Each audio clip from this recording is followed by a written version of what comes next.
నమస్కారం. Welcome to VBC on TV news. నేను ప్రసన్న. ముందుగా ఈనాటి ముఖ్యాంశాలు. ఈశాన్య భారత్ అభివృద్ధి చెందుతుందన్న హోంమంత్రి అమిత్ షా. 10 ఏళ్లలో శాంతి ఒప్పందాలు జరిగాయని, హింస తగ్గిందని వ్యాఖ్య.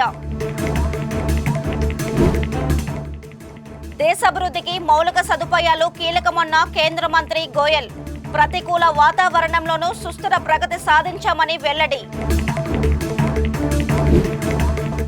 మొక్కల వివరాల కోసం క్యూఆర్ కోడ్. జయశంకర్ యూనివర్సిటీ వినూత్న ప్రయోగం.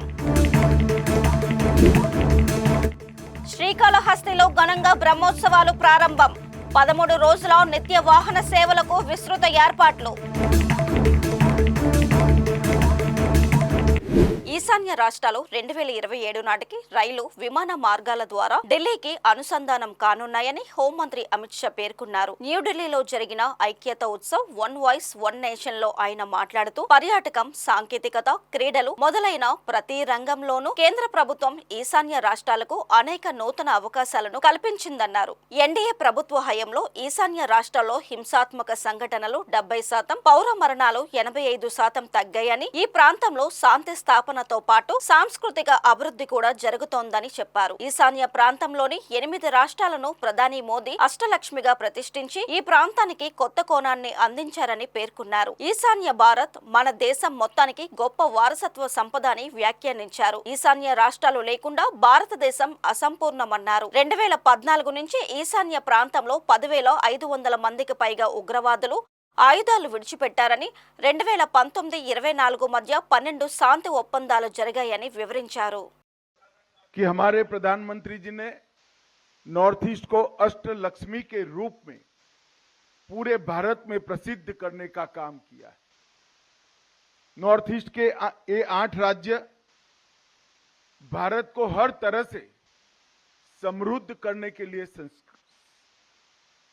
सक्षम है, चाहे आर्थिक विकास हो, चाहे सांस्कृतिक विकास हो, चाहे देश की सुरक्षा हो, चाहे खेल हो, चाहे रिसर्च एंड डेवलपमेंट हो, हर जगह नॉर्थ ईस्ट के युवाओं के लिए ढेर सारी अपॉर्चुनिटीज पड़ी हैं और मोदी जी ने वो अपॉर्चुनिटीज को जमीन पर उतारने का काम किया है।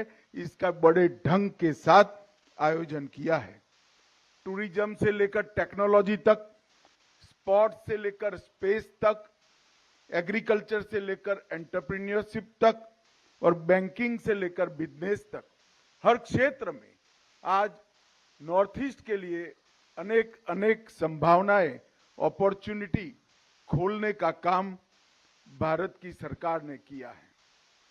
आज मैं नॉर्थ ईस्ट के बच्चों के सामने आया हूं, तब मैं एक बात आपको कहना चाहता हूं। जब मैं मेरी पार्टी का अध्यक्ष था, तब 22 दिन तक नॉर्थ ईस्ट का मैंने बाय रोड दौरा कर कर नॉर्थ ईस्ट की समृद्धि को समझा था। और मैं इसलिए हमेशा कहता हूं कि नॉर्थ ईस्ट के बगैर भारत अधूरा है और भारत की कला के बगैर नॉर्थ ईस्ट अधूरा है।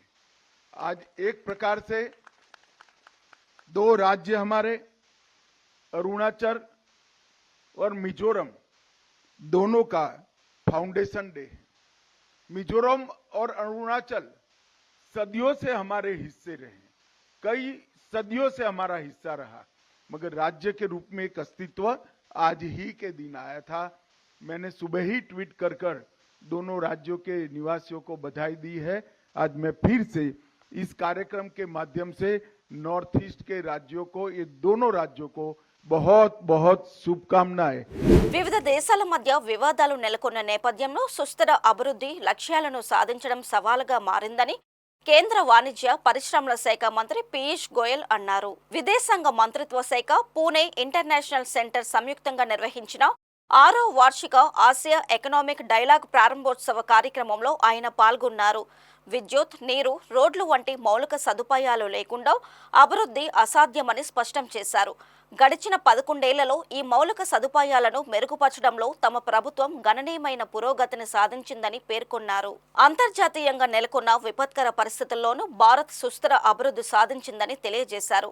3 రోజుల ఈ సదస్సులో Australia, Egypt, Indonesia, Japan, Nepal, Netherlands, Singapore, దక్షిణాఫ్రికా, శ్రీలంక దేశాలకు చెందిన విధాన రూపకర్తలు, విద్యావేత్తలు, పరిశ్రమ నిపుణులు పాల్గొని ఆసియాలో ఆర్థిక అభివృద్ధి సవాళ్లపై చర్చలు జరిపారు. Our government has been very focused in achieving each of these SDGs.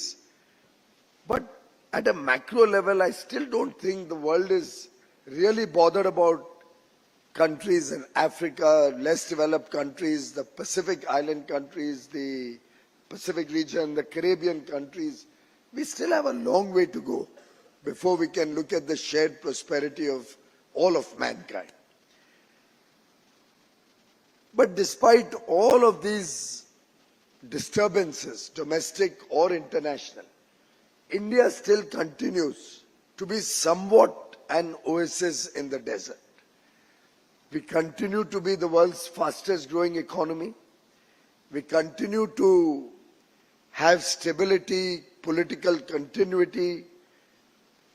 We are a country where, despite all the differences, more than 500 million people land up at the Kumbh, at the Mahakumbh, in such a short span of time, peacefully, enthusiastically, with devotion, and for all the difficulties and challenges to reach there and get back.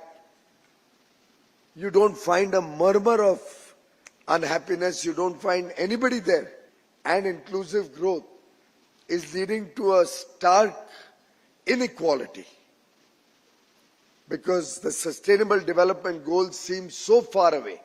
I still remember when the sustainable development goals were first articulated, I used to wonder, why are we keeping a time frame as late as 2030? These are pressing challenges before the world, and there should be a collective effort to achieve these goals much faster. సాంకేతికత పెరుగుతున్న కొద్దీ రైతుల కోసం నూతన technology అందుబాటులోకి రావడం విశేషం. ఒక మొక్క గురించి చరిత్ర, వయస్సు, రకం, శాస్త్రీయ నామం తెలుసుకునేందుకు ఒకప్పుడు అనుభవజ్ఞులైన శాస్త్రవేత్తలు పరీక్షించి రైతులకు దానిపై వివరణ ఇచ్చేవారు. అయితే ప్రపంచం ఆధునికతతో, సాంకేతికతతో దూసుకుపోతున్న తరుణంలో మొక్కలకు సైతం క్యూఆర్ కోడ్లు అందుబాటులోకి వచ్చేశాయి. దీనితో రైతులే నేరుగా క్యూఆర్ కోడ్ ద్వారా మొక్క పూర్తి వివరాలు తెలుసుకోగలుగుతున్నారు.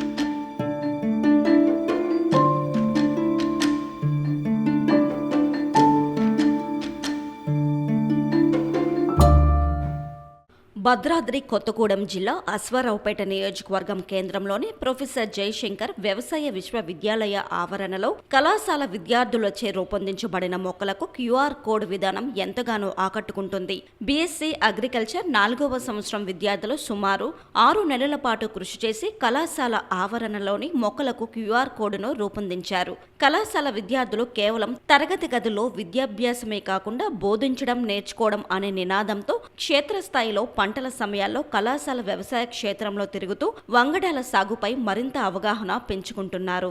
ఈ విధానంతో ఆయా పంటల సాగు విధానం సులువుగా నేర్చుకునేందుకు సాగుపై అవగాహన కోసం క్యూఆర్ కోడ్ పద్ధతిని ఉపయోగించుకుంటూ చదువుల్లో రాణిస్తున్నారు. ఈ క్యూఆర్ కోడ్ విధానాన్ని కళాశాల ఆవరణలోని 80 రకాల వంగడాలు, వాటి సాగు విధానం గురించి ఇంటర్నెట్లో సైతం పొందుపరిచారు. వంగడం, రకం పేరు, మొక్క, విత్తనం నాటిన సమయం, వాటి జీవితకాలం, ఆశించే తెగుళ్లు, మందుల వాడకం, దిగుబడి, సాగు విధానం, నీటి యాజమాన్య పద్ధతులు, ఇలా అన్ని అంశాలు ఇంటర్నెట్లో పొందుపరిచారు. కళాశాల వ్యవసాయ ప్రాంగణంలోని పలు వృక్షాలు, మొక్కల వద్ద ఈ క్యూఆర్ కోడ్ బోర్డులను ఏర్పాటు చేశారు. క్యూఆర్ కోడ్ను స్కాన్ చేయడం ద్వారా అన్ని వివరాలను నేరుగా తెలుసుకునే అవకాశం ఉంటుంది. ఈ విధానం తెలుగు రాష్ట్రాల్లోని వ్యవసాయ కళాశాలల్లో ఇక్కడే ప్రథమంగా ప్రవేశపెట్టడం విశేషం.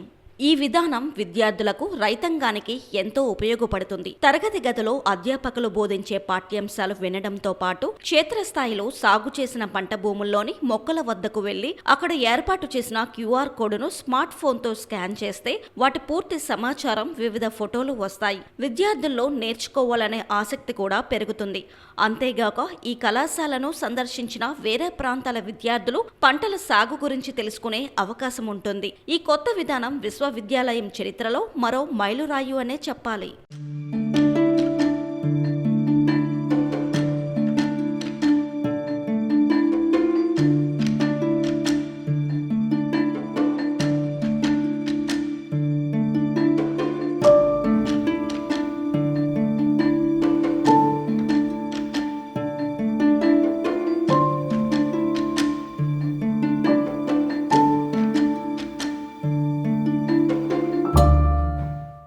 శ్రీకాళహస్తి మహాశివరాత్రి బ్రహ్మోత్సవాలు ఘనంగా ప్రారంభమయ్యాయి. ఈ ఉత్సవాలకు శ్రీకాళహస్తి ఆలయం సర్వాంగ సుందరంగా ముస్తాబైంది. శ్రీకాళహస్తికి శివరాత్రి సందర్భంగా భక్తులు పెద్ద సంఖ్యలో వచ్చి స్వామివారిని దర్శించుకుంటూ ఉంటారు. భక్తుల రద్దీ దృష్ట్యా అధికారులు పకడ్బందీగా ఏర్పాట్లు చేశారు.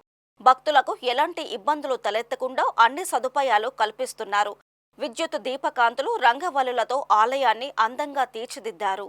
నేటి నుండి మార్చి 6వ తేదీ వరకు 13 రోజుల పాటు అంగరంగ వైభవంగా జరగనున్న బ్రహ్మోత్సవాల కోసం అధికారులు అన్ని ఏర్పాట్లు చేశారు. స్వామివారి వాహన సేవలకు ఉపయోగించే వాహనాలకు రంగులు వేసి ఆకర్షణీయంగా అలంకరించారు. బ్రహ్మోత్సవాల్లో వాహన సేవలే విశిష్టం. బ్రహ్మోత్సవాల 13 రోజుల్లో ఒక్కొక్క రోజు ఒక్కొక్క వాహన సేవను నిర్వహిస్తారు. ఆలయ సహజ శిల్పకళ సౌందర్యం రంగురంగుల దీపాలతో శోభాయమానంగా కనువిందు చేస్తుంది. మహాశివరాత్రి బ్రహ్మోత్సవాలకు భక్తులకు ఉచితంగా ప్రసాదాలు, మహిళలకు ఉచితంగా రవికల బట్ట, గాజులు, పసుపు, కుంకుమ అందజేయాలని ఆలయ కమిటీ నిర్ణయించింది. ముఖ్యంగా భక్తులకు ఎక్కువ సౌకర్యాలు. సో విఐపీస్కి ఎలా ప్రవేశించాలి అనేది ఒకటే అలా ఉంచితే సామాన్య భక్తులకి ఎక్కువగా ఫెసిలిటీస్ ఇవ్వాలి.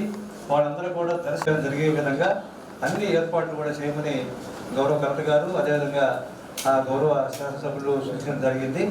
మరి పోలీస్ సైడ్ నుంచి కూడా ఎక్కడ పబ్లిక్ ఇబ్బంది లేకుండా క్యూ లైన్స్ ఏర్పాటు చేయడం, ఎక్కడ కూడా పబ్లిక్ గ్యాదరింగ్ ఎక్కువగా ఉంది, ఎటువంటి స్టాంపేడ్స్ రాకుండా అన్ని రకాల జాగ్రత్తలు ముందుగా తీసుకునే విధంగా ఆ ఏర్పాట్లు సమీక్షించుకోవడం జరిగింది.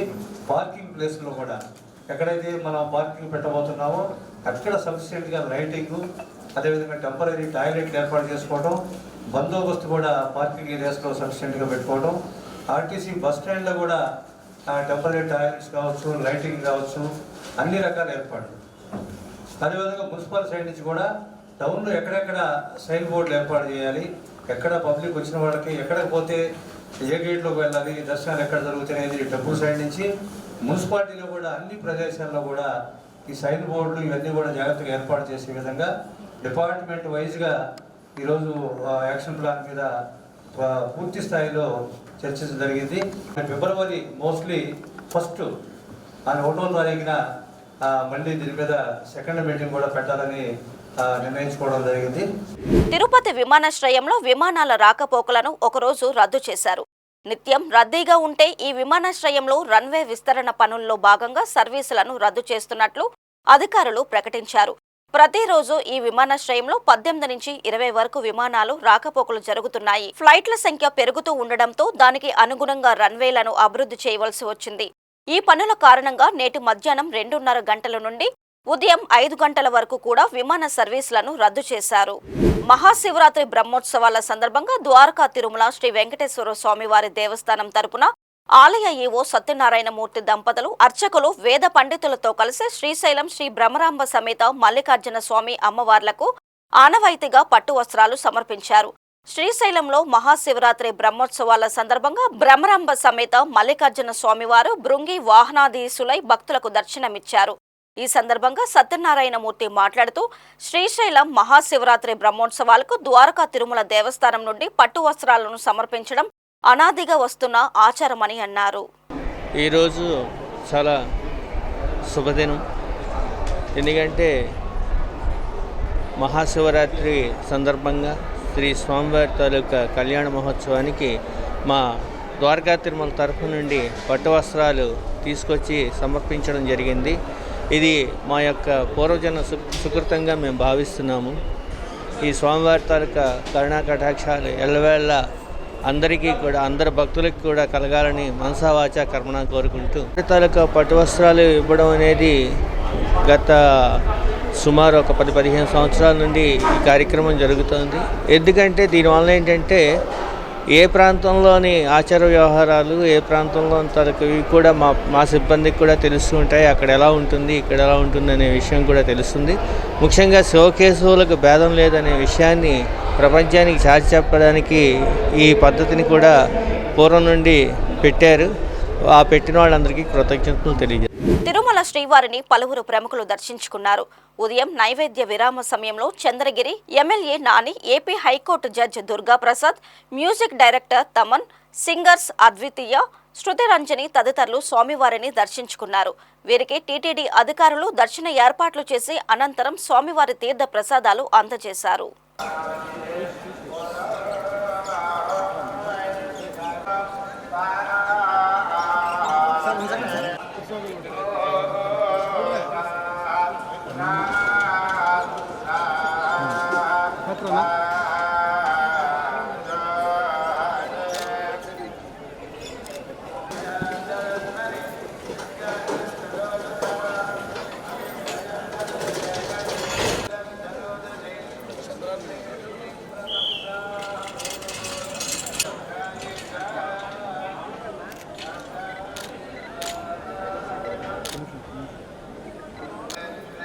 చిత్తూరు జిల్లా గంగాధరం నెల్లూరు నియోజకవర్గం పెద్ద తయ్యూరు గ్రామంలో కార్వేటి నగరం సిఐ శిరీషదేవి ఆధ్వర్యంలో ఎక్సైజ్ శాఖ సిబ్బంది నాటుసారా నిర్మూలనపై అవగాహన కార్యక్రమం నిర్వహించారు.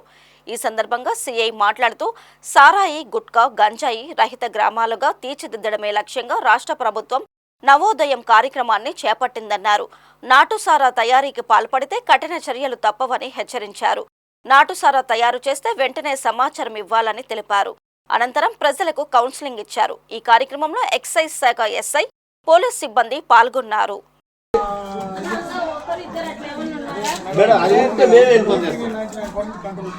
ఉంటే ఏదన్నా మాకు నెంబర్ ఖచ్చితంగా నా నెంబర్ నోట్ చేసుకోండి. నెంబర్ ఉంది కదా గవర్నమెంట్ ఉంటే కూడా ఖచ్చితంగా చేయండి. ఇది మన గవర్నమెంట్ తీసుకున్న నిర్ణయము సారా రహిత ఆంధ్రప్రదేశ్గా చేయాలని.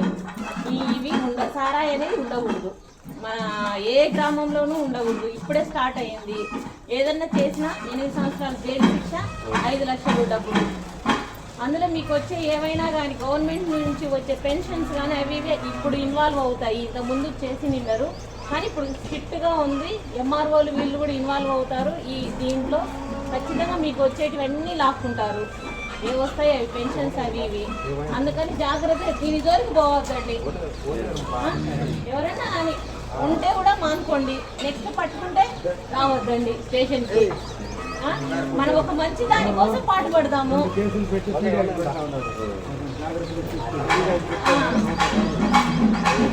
అది కూడా మీకు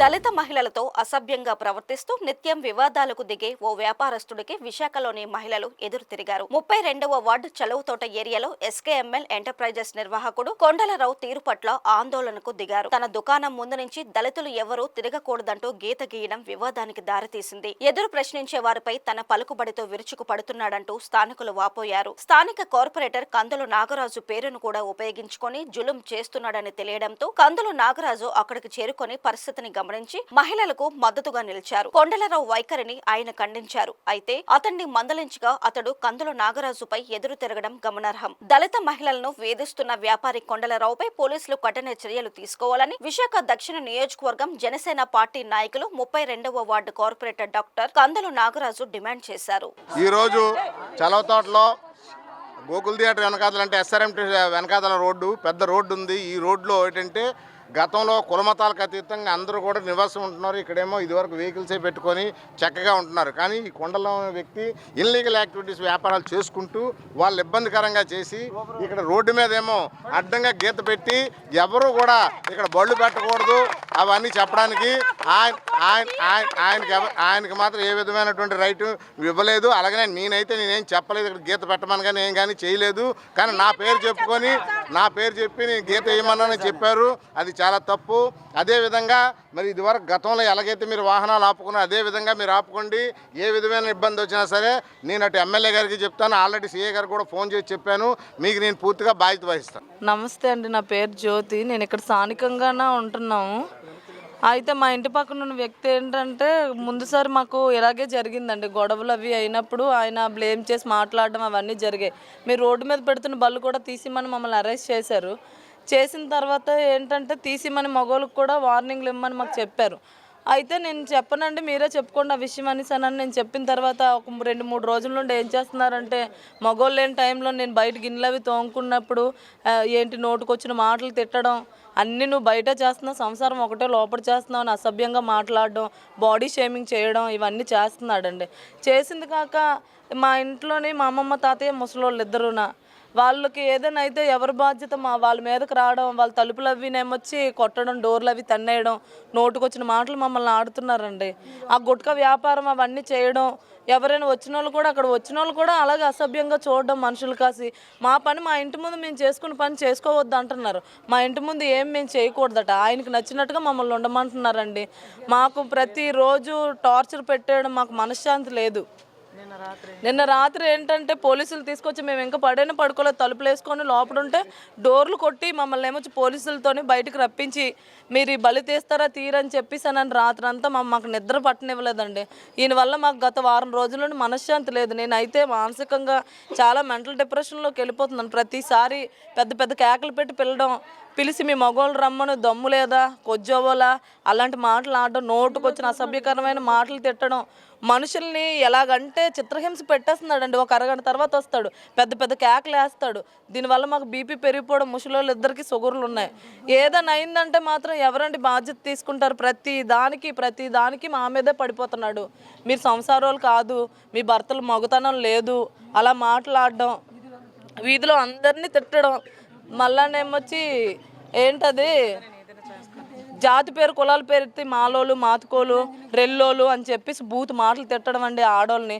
ఎక్కడ ఆడోళ్ళు కూర్చుంటే 100 మంది మగవాళ్ళు అంటే ఆయన దగ్గరికి వెళ్ళారటండి. ఇక్కడ వీధిలో కూడా నాకు 2 ఉన్నారు, వాళ్ళతోనే నేను ఉంటున్నానని నాతో వచ్చి చెప్తున్నారండి. ఇలాంటి మాటలు ఆడితే ఆడోళ్ళకి ఎలాగుంటుంది, ఇంక మగాళ్ళకి ఏమని చెప్తే గొడవలు అవుతాయి అని చెప్పేసానని మాట్లాడుతున్నారండి ప్రతి దానికినా. నమస్తే సార్, నా పేరు కొత్తల సూరిబాబు. నేను చలవతోట వీధిలో స్థానికంగా నివాసం ఉంటున్నాను సార్. సుమారు 60 సంవత్సరాలు బట్టి ఉంటున్నాం. గడిచిన 2022 సంవత్సరంలో డిసెంబర్ 18, 19, 20 తేదీల్లో సార్ ఈ సంఘటన జరిగింది. మా ఇంటి పక్కనే ఉన్నటువంటి ఇనకోటి కొండలరావు అనే వ్యక్తి సార్ ఇక్కడ మా వద్ద ఉన్నటువంటి షేక్ అబ్దుల్లా గారి దగ్గర ఇల్లు కొనుక్కొని ఆ కొనుక్కుని ఇంటిలోని ఒక గోడౌన్గా స్థాపించి ఇందులో ప్రభుత్వం నిషేధించబడినటువంటి గుట్కాలు, పాన్ పరాగులు, కైనీలు ఇంకా ఇల్లీగల్గా గంజా వ్యాపారం కూడా చేస్తారని స్థానికులు అందరూ కూడా చెప్తున్నారు సార్. మరి అయితే ఆయనతో మాకు ఇప్పుడు కూడా ఎటువంటి విరోధం కానీ శత్రుత్వం కానీ లేదు సార్. మా పని మాది, మా లోకం మాది, మేము ఇప్పుడు అలాగే ఉన్నాము. అయితే ఏదైతే నేను ముందుగా చెప్పానో 18, 19, 20 డిసెంబర్ 2022లో సార్ ఆయన మేము రోడ్డు మీద పెట్టుకున్నటువంటి మా బైకులు తీసిమని చాలా పెద్ద గొడవ చేశారండి. అది ఎంత గొడవ అంటే ఆఖరికి వీధిలో ఉన్నటువంటి మాకు సపోర్ట్గా వచ్చినటువంటి స్థానికులను కూడా కులాల పేరుతో మాది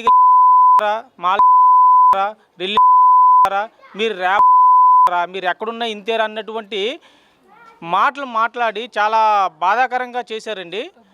అయితే ఈ విషయాన్ని మేము వాళ్ళ ఇంట్లో వాళ్ళతో స్పందించి అడిగితే వాళ్ళ ఇంట్లో వాళ్ళు చెప్పే సమాధానం ఏంటంటే మా ఆయన గారికి మందు పెట్టేశారండి, మా నాన్నగారికి మందు పెట్టేశారండి, ఆయన మతి స్థిమితం బాగలేదు, దయచేసి పెద్ద మనసు చేసుకొని అర్థం చేసుకోండి అని చెప్పి ఈ మాటలు చెప్పడం వల్ల ఇరుగు పొరుగు వారు కూడా సరే ఆయన పరిస్థితి బాగలేనప్పుడు ఇలా జరిగింది కదా, ఉద్దేశపూర్వకంగా చేసింది కాదని చెప్పడంతో మేము కూడా మానవత్వంతో ఆలోచించి పోలీసులకి తెలియపరిచయమే కానీ అప్పుడు కంప్లైంట్ అయితే స్వతహాగా ఇవ్వలేదు సార్.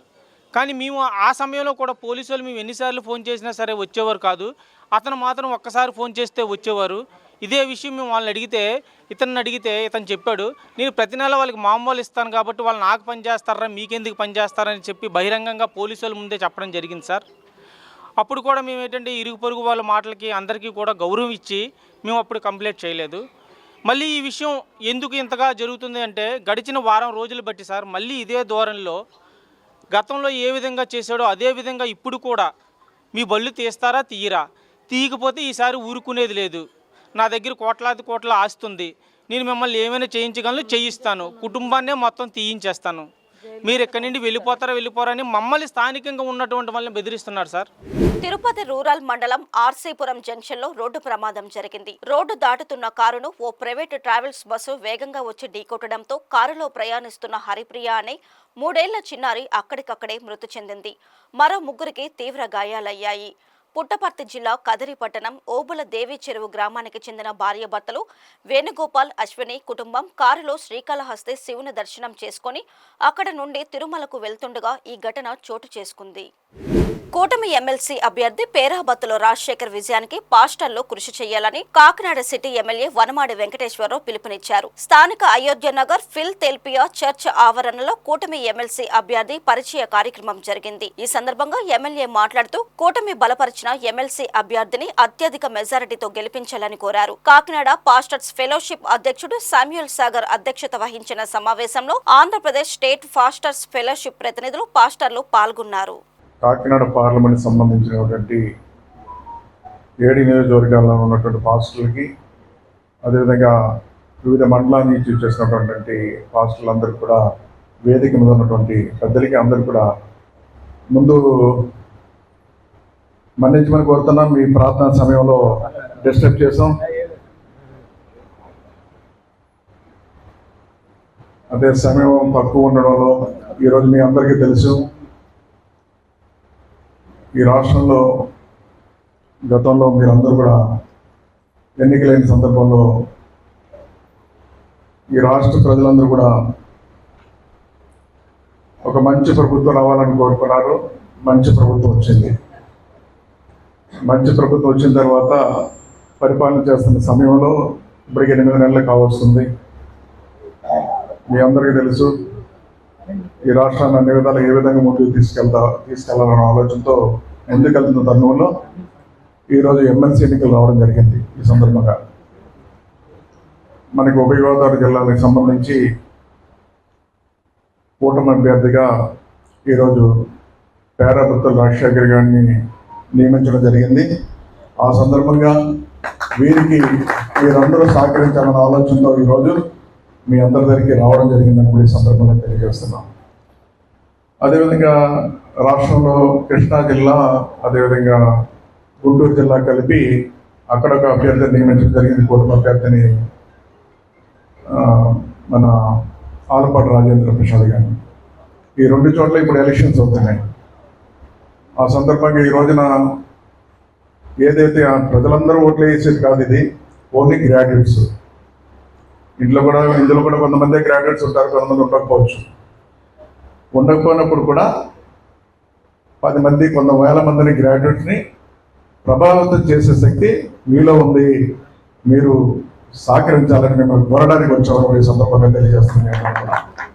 మీరందరూ ఈరోజు సమావేశం ఏర్పాటు చేసుకోవటం, దానికి మరి పెద్దలు బెన్నీ గారు, హానరీ ప్రెసిడెంట్, అలాగే సోదరులు, నాకు అత్యంత మిత్రులు, మా తాళ్ళరేవు మండలం జడ్పీటీసీ, నేను కూడా జడ్పీటీసీగా చేశాను. ఆయన ప్రజాసేవతో పాటు మరి ప్రభు సేవ కూడా, నాకంటే ఒక అడుగు ముందుకెళ్ళి ప్రభు సేవ కూడా చేసుకుంటారు నా మిత్రులు శామ్యూల్ సాగర్ గారు అధ్యక్షులు. అలాగే వేదిక మీద ఉన్న ఇతర అందరూ పెద్దలకి, వేదిక మీద ఉన్న మీ అందరికీ కూడా నమస్కారం తెలియజేసుకుంటూ, మీరందరూ కూడా మనందరికీ ఒక బాధ్యతలు ఉంటాయి. ఆ దేవుడు మిమ్మల్ని ప్రభు సేవ చేసుకోమని నియమించారు. కొండబాబు గారికి నాకు ప్రజాసేవ చేసుకోమని నిర్ణయించారు. ఇద్దరం సేవే చేసుకున్నాం ఖచ్చితంగా. మరి నాకు కూడా రాజకీయాల్లో ఫస్ట్ నుంచి బాలయోగి గారి వారసులుగా తెలుగుదేశం పార్టీలో మరి నేను చాలా పదవులు మండల స్థాయిలో చేసాం. ఎప్పుడు కూడా అందరితో మరి కలిసిమెలిసి మంచితనం ఏదో మనకు చేసే బాధ్యతలు సామాన్య ప్రజలకు సేవ చేయాలనే బాధ్యతతోనే రాజకీయాల్లో ఉన్నాం, కొనసాగుతున్నాం. మరి ఆ క్రమంలోనే నాకు మళ్ళీ ఈ కూటమి ప్రభుత్వం మరి తెలుగుదేశం, జనసేన, బీజేపీ మరి కూటమి ప్రభుత్వం నాకు కొన్ని ఇంకా బాధ్యతలు పెంచే అవకాశం ఇచ్చింది. ఈ 2 జిల్లాలు అంటే 34 నియోజకవర్గాల పరిధి ఇది. పట్టభద్రుల ఎమ్మెల్సీ ఎలక్షను, దానికి నన్ను అభ్యర్థిగా ప్రకటించడం, మరి మీ సహాయం కోరడానికి ఈరోజు మీ ముందుకు వచ్చాం. మరి పట్టభద్రులు అంటే మీ అందరికీ తెలుసు, నిరుద్యోగ యువత, ప్రభుత్వ ఉపాధ్యాయ ఉద్యోగులు, పెన్షనర్స్, కాంట్రాక్టులో పనిచేస్తూ అవుట్సోర్సింగ్లో పనిచేస్తున్న అందరూ కూడా ఈ పట్టభద్రుల్లోకి వస్తారు. ప్రైవేటు ఉద్యోగం చేసేవాళ్ళు కూడా. మరి ప్రస్తుత పరిస్థితుల్లో మన రాష్ట్ర పరిస్థితులు, ఎందుకంటే మీ అందరికీ తెలుసున్న విషయమైనా చెప్పే బాధ్యత మా మీద ఉంది. ఈ వార్తలు ఇక్కడితో సమాప్తం. మరిన్ని విశేషాలతో మళ్ళీ కలుద్దాం.